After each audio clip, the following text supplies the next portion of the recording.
So here are my presenting tips for introverts.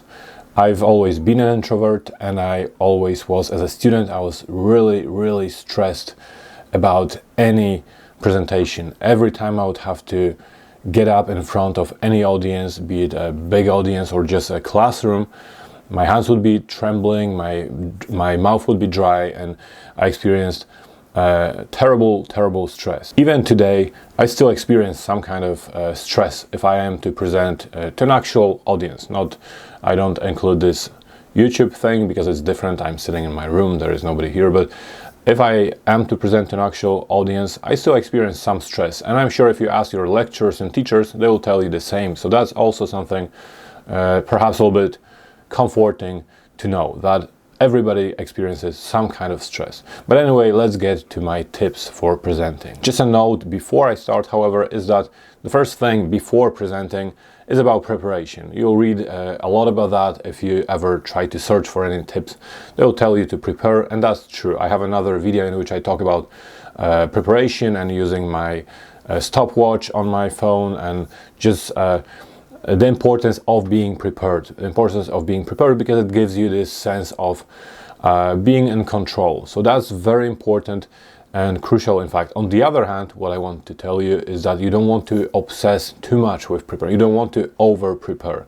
That's a mistake as well, because whilst, as I said, being prepared does give you this sense of being in control, being over-prepared is not good, because any deviation from that, anything that happens, will cause you additional stress. So don't try to memorize every single word of your presentation. Just have a good plan to which you know how to stick, but leave some space for some kind of improvising during the presentation. But here, okay, let's get to the actual tips for the day when you have to present. So the first one is to arrive early. You may in fact even visit that room, that place the day before. So why would you want to do that? So you want to visit that room beforehand because just being in that place and being familiar does calm your nerves somehow. That's how it works. It does work, and I've done that many times. So if there is a chance, just become familiar, go there and see what the room looks like, what's the layout. Just imagine where you'll be standing, where everybody will be, if it's possible. If it's not possible to do it before the day before, or in much advance, still be early for the presentation itself, just to again understand where everything is, and also to make sure that you are technically prepared. And that's very important, of course, as well. So just make sure you know where to connect things, where to connect your memory stick if you have it, how to work all these things, so all the technical side. Obviously, just like being prepared with your actual presentation, this will just give you peace of mind, and just no unexpected things should happen. And also why it's important to be there beforehand, and that's probably the most important thing, is because you can talk to people. You can talk to people who are already there. And this leads me to the second piece of advice. So chatting with people before the presentation, this is crucial. I think if I had to pick just one tip for you today, that would be my tip. Chatting to people before the presentation, talking to anyone. Hopefully maybe there are fellow presenters, other students who will be presenting, maybe there is your supervisor, maybe there is somebody you know, or maybe there is nobody you know, but you can still talk to people, somebody in the front row, or maybe somebody who helps you set things up as you're struggling with technology and generally things related to tip number one. It doesn't really matter. If you talk to people, it's good. You feel like you are on the same page, on the same team straight away. This will help you later in the presentation. Sometimes, and this will depend on you, I suppose, but I even like to tell them that I'm stressed. Somehow it just helps me to kind of get it out, and obviously they would tell you usually some comforting stuff as well. So tell you they are stressed as well, or that it's normal or something like that. But anyway, you're gaining that personal support for the rest of the presentation, and I still do that. I still do that with my online presentations. If I teach in universities, I usually try to arrive early and just talk to people, whoever is there, the facilitator or some students who arrive early. It really helps to have this personal connection throughout the presentation. This kind of leads us to the third piece of advice. So have some friendly or familiar faces in the crowd, in the audience. So now, again, if you've spoken to somebody beforehand, that already means you may have somebody to look at during the presentation. If you didn't, you still need to spot these people, ideally in several places in the audience. So that's generally, there are these people, thank God they exist. There are these people who during the presentation they always give you this mental support, even though they don't know you. They will be nodding when you say something, and every time you look at them they'll be nodding, and it kind of gives you comfort and gives you strength and gives you confidence that what you're saying is interesting and it makes sense generally. So again, thank God for these people, and thanks to every one of these people who exist out there, and also try to be one of these people. I always try to be one of these people just because I know how helpful it is. So remember, just it helps also to kind of focus your attention somewhere, so that you don't have to look, for example, at your shoes nervously, but you can actually look somewhere in specific spots in the audience. The next thing is to breathe. Remember to breathe. And this is about deep breaths and trying to control the airflow, the circulation, because of course it calms you down as well, helps you relax. And also related to that is power posing. I've spoken about this in my other videos. So assuming a pose of power, I'm assuming a confident position, a pose of power. So most of us know that our emotions influence our body language, but not everybody knows that our body language may actually influence our emotion as well. And this has been proven, although there are people that are critics of this approach as well. But generally the point is, the idea is that when you assume this pose and you stand up straight with your chest out and all that, it helps you with your confidence. It definitely helps you with the airflow, like I said, so that's scientific side of it, but also apparently psychologically it also helps. And now you can do it in different places. You can go to bathroom, and that's what I usually did before the presentation, just deep breaths and standing there like that, or you can just walk onto the stage like that. I'm just joking. You don't want to walk onto the stage like that. I have seen this kind of advice, actually, somebody saying have to walk onto the stage like this, which is probably not best for introverts, but you can still at least stand up and remember to stand straight when you're on that stage. Again, it helps with that airflow. This is very important. This will help you regulate your breath, and you will be more relaxed because of that. Now, before I continue, just wanted to remind you that I offer all kinds of services. Feel free to look at my website. All kinds of support related to dissertation, data analysis, planning and implementing your research study, or looking at your presentation and giving you some tips as to how to improve it. The next one is to drink water, and this is a trick that stand-up comedians do for many reasons. So again, it helps with that air. It gives you obviously more air as you're drinking water. It gives you this kind of a reason or even excuse to stop, to pause, which is also important, as I'll mention later.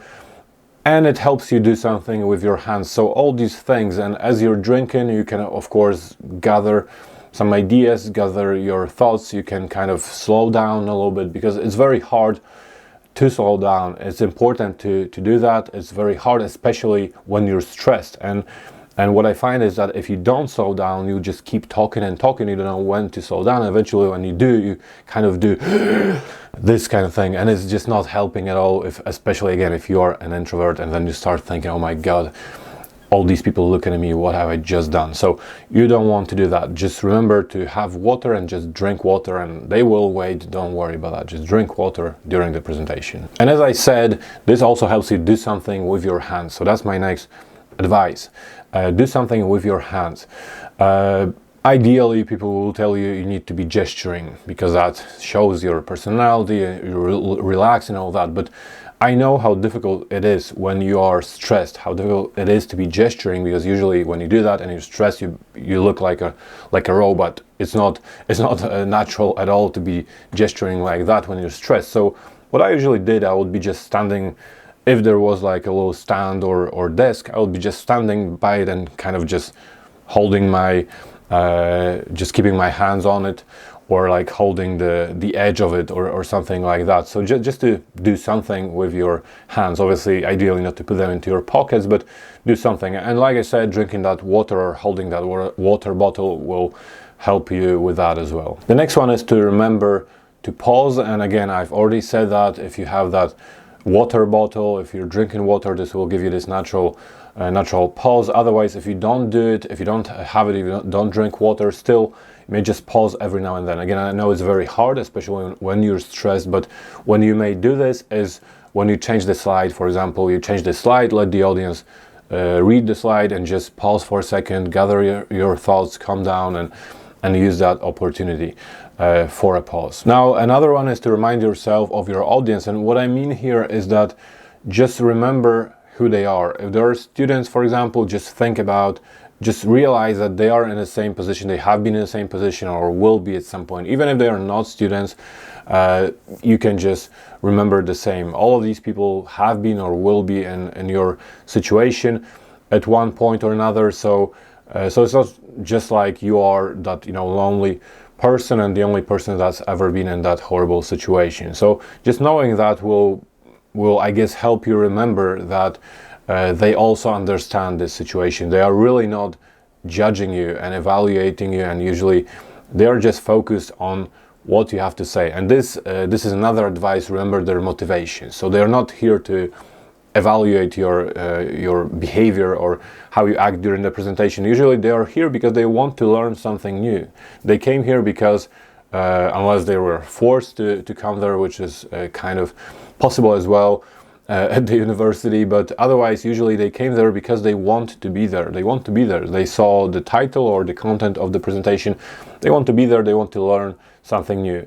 It's quite important to remember that. Again, it sounds obvious, but very often we kind of just think too much about what they think of us, and we imagine them evaluating our every move. Just try to remember that you're teaching them, you are this expert, and they are there to learn from you. And they really don't think as much as you think they do about your actions or your facial expressions or what you do on the stage. The next one is to include something funny in your presentation, and specifically in your slides, because again, you have all this advice online saying you have to try to be funny and crack a joke and show your personality. Again, I know none of this is possible when you're extremely stressed. So what I did instead would be to include something funny in my slides. So just a cartoon or some kind of a drawing or some kind of a picture, obviously relevant to what I'm discussing, what I'm saying. But what this does is that it does help to unload that stress and release that stress, make this whole atmosphere a little bit more relaxed. People start to laugh, and usually their facial expressions change as well, and all of a sudden they stop being this crowd of strict faces that are focused, and again that you're imagining they're evaluating you. All of a sudden they become these normal people. They're laughing, they look at you in a different way as well. So that's great, and it does communicate that personality at the same time. And you don't have to do anything. You just focus on what you're presenting. It's just there, and it's funny. Like I said, it's hard to be funny when you're stressed. So this is kind of a trick that I usually use. And now finally, imagine your audience as something funny. Now, what is this? So generally, imagine your audience as anything that you find funny. You can imagine them as like little toddlers, or toddlers with adult faces, or you can imagine them as dogs. Again, obviously not in any negative way. That's not what I mean. Just like funny, dogs with human faces, anything like that. So that's quite useful as well. My dad once gave me this advice, and it actually works. Not always, and it's not always because I keep imagining them as these funny beings, but rather I find that just by focusing on what I want to imagine them being, kind of distracts my attention from the fact that I'm so terribly stressed again. So I would do that sometimes, like for a second, obviously before I started the presentation. I don't really remember about that throughout the presentation, but it's something, a little trick that also may help. So this is it. I hope that you learned something new. Like the video if you did, comment below with your questions or your advice or whatever. I'm always happy to respond. And remember, you got this.